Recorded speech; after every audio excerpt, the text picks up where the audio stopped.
मंगल 10वें भाव में अपने सबसे प्रबल और अनुकूल परिणाम देता है। ये स्थिति पारंपरिक रूप से सफलता, मान्यता और उच्च उपलब्धि से जुड़ी हुई है, क्योंकि महान ज्योतिषी अब्दुल रहीम खान खाना ने भी कहा है कि ऐसे व्यक्ति महान ऊंचाइयों तक पहुंचते हैं। हालांकि मंगल ये फल तभी प्रदान करता है जब कुछ विशेष परिस्थितियां पूरी होती हैं। मंगल 10वें भाव में अपनी राशि मेष या वृश्चिक में स्थित नहीं होना चाहिए, और ये तब सबसे अच्छा कार्य करता है जब ये बिना किसी अन्य ग्रह के प्रभाव के अकेला स्थित हो। शनि, राहु, सूर्य या बृहस्पति का 12वें भाव में होना या नवमांश कुंडली में मंगल का 12वें या दूसरे भाव में होना इसकी शक्ति को कमजोर करता है।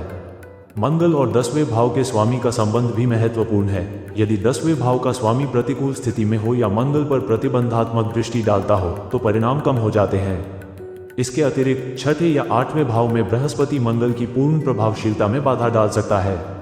मंगल ग्रह 10वें भाव में सिंह राशि में अकेला होने पर विशेष रूप से अच्छा प्रदर्शन करता है, लेकिन ज्योतिषियों को सफलता की भविष्यवाणी करने से पहले सभी संबंधित ग्रहीय कारकों का सावधानीपूर्वक विश्लेषण करना चाहिए। जब ये स्थितियां अनुकूल होती हैं तो 10वें भाव में स्थित मंगल करियर, पेशे, सेवा और व्यवसाय में उत्कृष्ट परिणाम देता है। यह नेतृत्व की भूमिकाओं, राजनीतिक जीवन, प्रशासन और उच्च स्तरीय जिम्मेदारियों में सफलता प्रदान करता है। मंगल व्यावसायिक उपक्रमों को भी मजबूत करता है, विशेष रूप से मशीनरी, इलेक्ट्रॉनिक्स, बिजली के सामान, कंप्यूटर, संचार उपकरण और औद्योगिक उत्पादन से संबंधित क्षेत्रों में।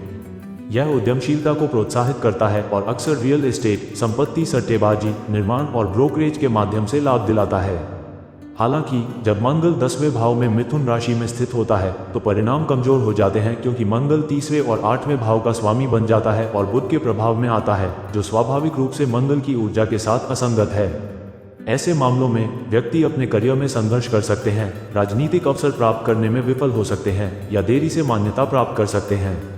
दिलचस्प बात यह है कि जब मंगल चतुर्थ भाव में हो और मिथुन राशि 10वें भाव में हो, तब भी व्यक्ति व्यक्तिगत प्रयासों से करियर में मजबूत प्रगति और संपत्ति संबंधी सफलता प्राप्त कर सकता है। 9वें भाव में स्थित ग्रह भी 10वें भाव में मंगल के प्रदर्शन को प्रभावित करते हैं। अस्त चंद्रमा या सूर्य, बुध, शनि या राहु की 9वें भाव में उपस्थिति मंगल की शक्ति को कम कर सकती है, क्योंकि 9वां भाव भाग्य, मार्गदर्शन और सहयोग का प्रतिनिधित्व करता है। इसलिए यह नहीं मान लेना चाहिए कि 10वें भाव में मंगल स्वतः ही सुगम मार्ग या सहज उन्नति सुनिश्चित करता है। आसपास की ग्रह स्थितियों का मूल्यांकन अवश्य किया जाना चाहिए। ये ग्रंथ एक महत्वपूर्ण ज्योतिषीय सिद्धांत को भी स्पष्ट करता है। 10वां भाव, न कि 9वां भाव, पिता का प्रतिनिधित्व करता है।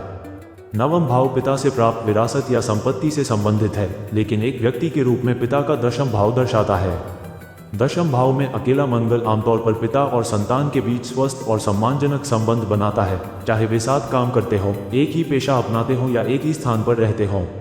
केवल तभी जब मंगल और 10वें भाव के स्वामी के बीच कोई कठिन संबंध हो, जैसे कि 6-8 की स्थिति, तो रिश्ते कुछ हद तक औपचारिक या दूर हो जाते हैं। फिर भी गंभीर समस्याएं शायद ही कभी उत्पन्न होती हैं, जब तक कि पारिवारिक तनाव या जीवन साथी के हस्तक्षेप का प्रभाव न हो।